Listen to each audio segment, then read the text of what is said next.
Favourite serials இனி டிவிக்கு முன்பே சன் நெக்ஸ்ட் ஆப்ல ஜாலியா எல்லாருக்கும் முன்னாடியே பாருங்க. இப்பவே சன் நெக்ஸ்ட் ஆப்பை டவுன்லோட் பண்ணி சப்ஸ்கிரைப் பண்ணுங்க.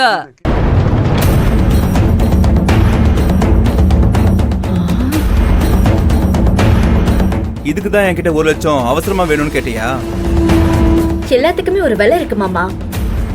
இதுவரை நான் தான் இருந்த புனிதாவை பின்னாடி தள்ளுறதுக்கு நான் எவ்வளவு விலை வேணாலும் கொடுப்பேன்.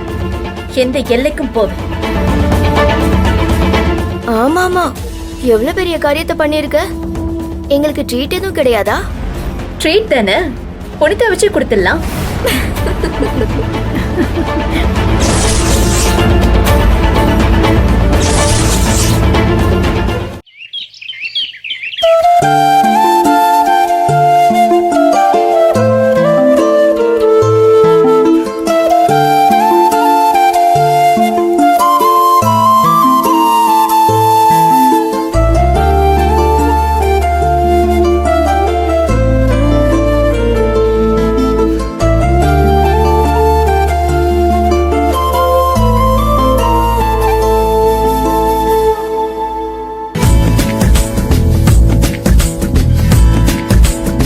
யாழ்னி, அத வெளியே கொட்டிட்டு வா. உள்ள வாங்க. உள்ள போங்க. வாங்க.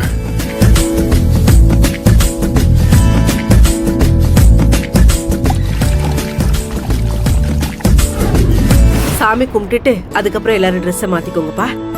எப்படியோ நல்லபடியா சாமி கும்பிட்டு வந்தாச்சு. அத்த இப்ப திருப்தியா? எனக்கு சந்தோஷம்தான் வல்லவா. சந்தோஷம்னு வாய் சொல்லுது, ஆனா நீங்க சொல்ற சந்தோஷத்துல கொஞ்சம் சுருதி கம்மியா இருக்கே. இருக்குதானே செய்யும். அவங்க பொண்ணுக்கும் மாப்பிள்ளைக்கும் கிடைக்க வேண்டிய மரியாதை எங்களுக்கு கிடைச்சதுல அம்மாவுக்கு அது சின்ன வருத்தம் தான். நீயா ஏதாவது பேசாத மணிகண்டா. உனக்கும் அமுதாவுக்கும் பரிவட்டம் கட்டினதுல எனக்கு எந்தவித வருத்தமும் இல்லை. முதல் தடவை மாப்பிள்ளை கோயிலுக்கு வந்தாரு, இப்படி நடந்துருச்சேன்னு ஒரு சின்ன வருத்தம், அவ்வளவுதான். அமுதாவும் தான் முதல் முறை கோயிலுக்கு வரா. டேய், முதல்ல பெரியவங்க கிட்ட இப்படி பதிலுக்கு பதில் பேசுறத நிறுத்து. இதுக்கெல்லாம் நீங்க வருத்தப்படாதீங்க. மரியாதைங்கிறது நமக்கு கட்டுற பரிவட்டத்துல இல்ல.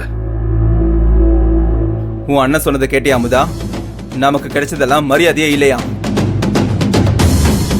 மாமா, எங்க அண்ணன் அந்த அர்த்தத்துல சொல்லல.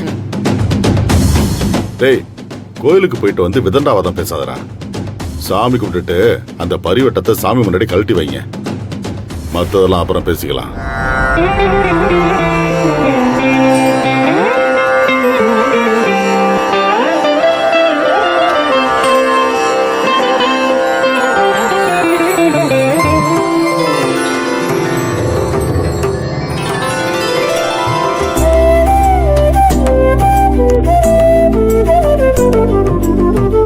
மணிகண்டா, வாப்பா, பரிவட்டத்தை கட்டிட்டு சாமி கும்பிடணும். வா,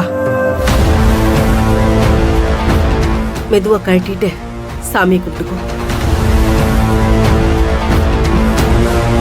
அங்க வச்சிருப்பா.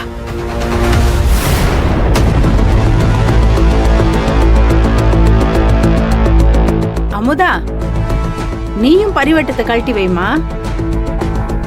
சாமிக்கு நேர்ந்து விட்டு சேலைய கூட என்ன தொடக்கூடாதுன்னு சொன்னீங்க. ஆனா இப்ப அந்த சாமி சன்னிதானத்திலேயே சகல மரியாதையோட நின்னது யாரு? நான் தானே. இனி போக போக பாருங்க, புனிதாவை விட நீதான் எனக்கு முக்கியம்னு உங்க வாயாலேயே நான் சொல்ல வைப்பேன்.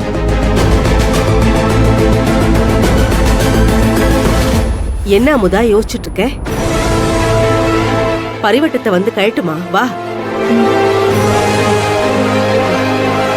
சாமி கும்பிட்டுக்கோ.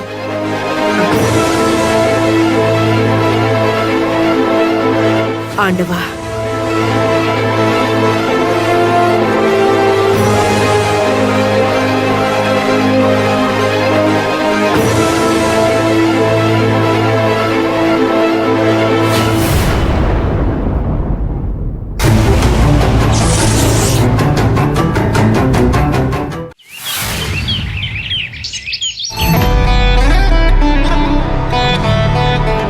அமுதா, இங்க வா.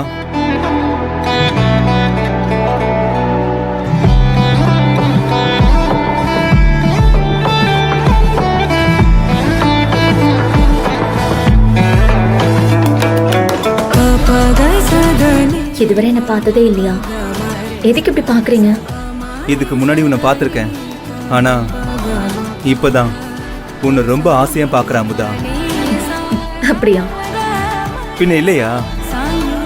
நான் செய்யணும்னு நினைச்சத, எனக்கு இந்த வீட்டில் கிடைக்கணும்னு ஆசைப்பட்டது எல்லாமே நீ வந்த பிறகுதான் எனக்கு கிடைச்சிருக்கு. நீ என்னோட லக்கி சாம், தெரியுமா உனக்கு?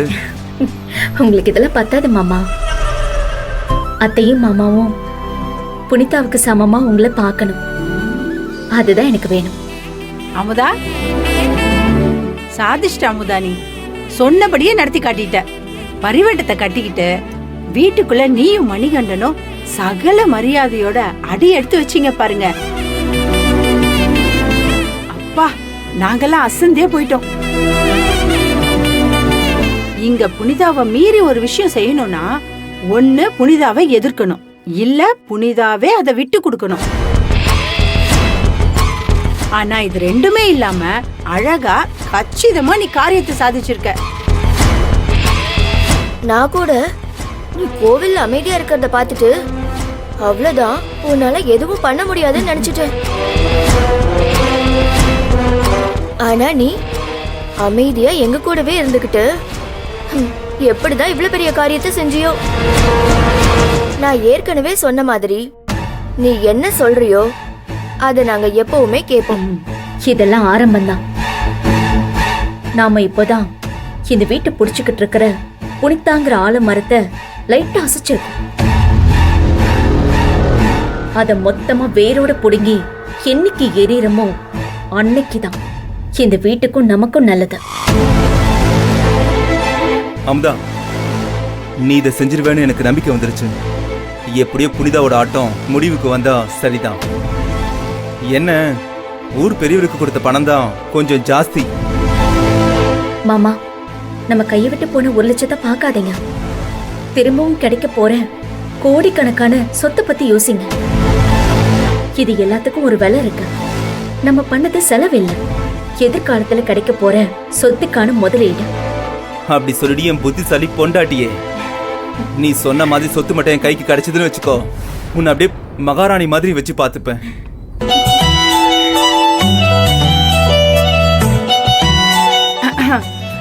மணிகண்டா, நீ உன் பொண்டாட்டிய மகாராணி மாதிரி வச்சு பாத்துக்கோ, அது எங்களுக்கு சந்தோஷம்தான். ஆனா எங்களை மறந்துடாதடா. யாழ்னிக்கு ஒரு நல்ல இடத்துல கல்யாணம் பண்ணி தரணும். ஊர்ல எல்லாம் உங்க மாமா வச்சிருக்கிற கடனை அடைச்சு வேலைக்காரி மாதிரி இல்லாம நானும் ஒரு ராணி மாதிரி வாழணும். கொஞ்சம் பார்த்து பண்ணுடா.